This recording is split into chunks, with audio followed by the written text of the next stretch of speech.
Let's get real, shoulder pain sucks, and today we're not gonna waste any of your time. We're gonna give you the top exercises to fix this problem short and long term. So to make a long story short, guys, after many years of lifting and a lot of neglecting of rotator cuff work, this is something that happens because the supraspinatus tendon as well as the subacromial bursa are just essentially being rubbed together and nothing is working properly. So a lot of times this can cause inflammation, tears, and strains, and oftentimes you feel it deep within the shoulder. It runs down the biceps, and that's why you're experiencing the pain, but here's how to fix it. So before we show you the things that you're gonna wanna do to avoid all this pain, we're gonna actually check to see how you know if you do have shoulder impingement. The first one is called painful arc, as you can see on the screen here, and then the next test here is going to be called the Hawkins-Kennedy test. You're going to bring your arms bent to 90 degrees of shoulder flexion in front of you, as you guys can see on the screen. Crank your hand down with the help of your other hand, and you know, if this really bothers you, then you maybe have shoulder impingement. And last but not least, this is called Neer's test. You're going to want to raise your arm right out in front of you, thumb pointing downwards, and you may have shoulder impingement if this movement reproduces your symptoms. So as promised, we're going to show you short and long-term fixes. This is the short-term one. You're going to want to do 5 to 6 reps against the wall. Once you get to the level of your shoulders, as you raise the elbows up and they come off the wall, you're going to almost bring them together to try to further externally rotate the arm, as you guys can see on the screen here. By doing this, simply put, you're going to be temporarily activating the rotator cuff, allowing you to reposition the head of the humerus to where it should be, therefore clearing more room to allow you to raise your arm above your head without any kind of pinching. So this is good while you're working out if you're feeling any kind of pain.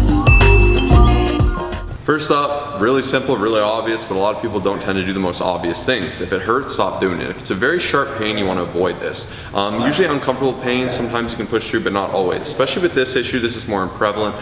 You got a ball and socket joint here. This is something that is really sensitive, and you don't want to worsen the issue. So if you're sleeping on your shoulder, on the bad shoulder, just stop doing that. It's as simple as it sounds. Doing these constant little things, you know, they're going to compound and become worse.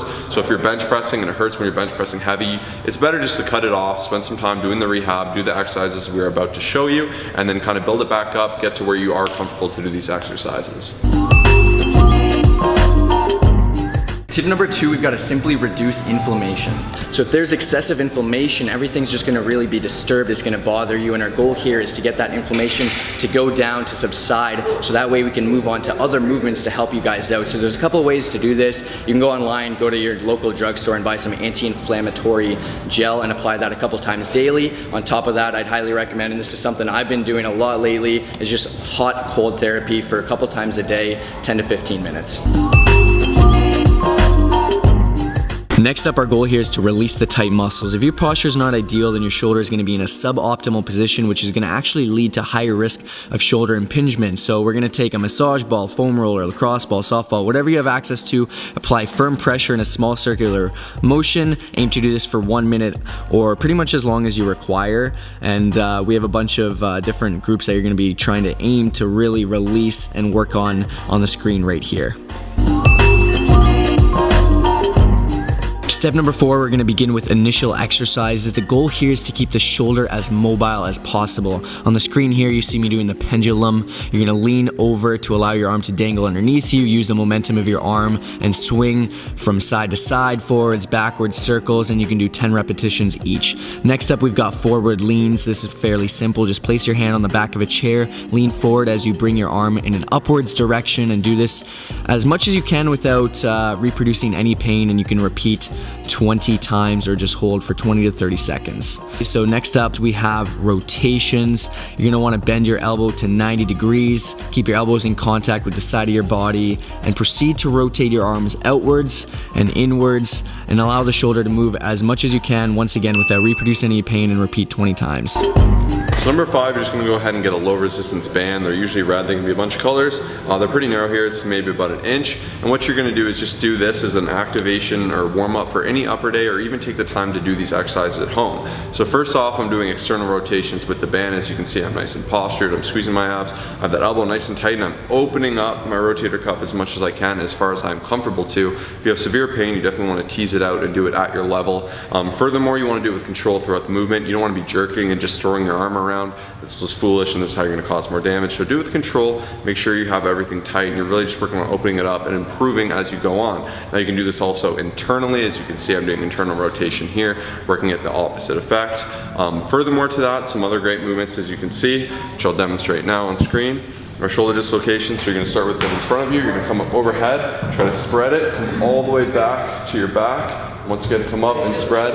This is a little more advanced, and if you have serious shoulder injuries, I would avoid this. So definitely make sure you're being okay, and definitely make sure your doctor says you're okay to do these movements before you jump into them. So you're gonna come overhead, stretch it out right back, come down, and this is really gonna wake and open up that shoulder.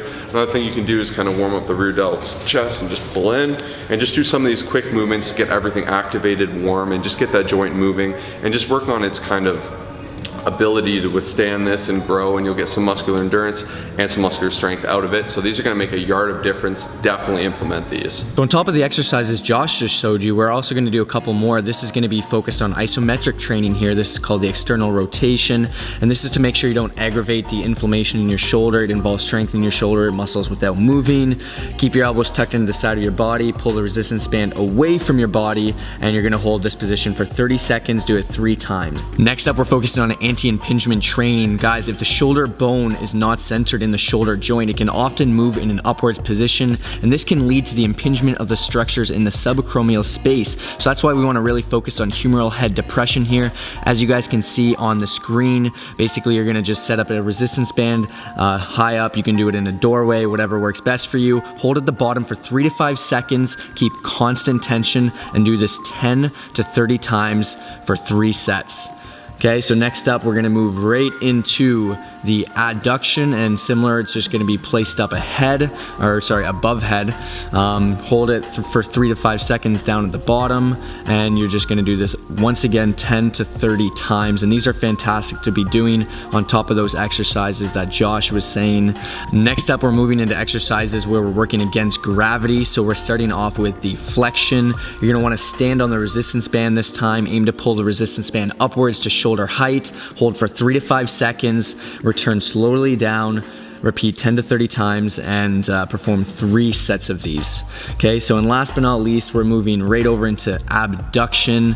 Similar, once again, you're standing on the resistance bands, you're pulling it to the side, holding for 3 to 5 seconds, and you're always, for every one of these exercises, keeping constant tension throughout. And once again, 10 to 30 times, perform 3 sets of these, and you guys will be well on your way to strengthening that rotator cuff.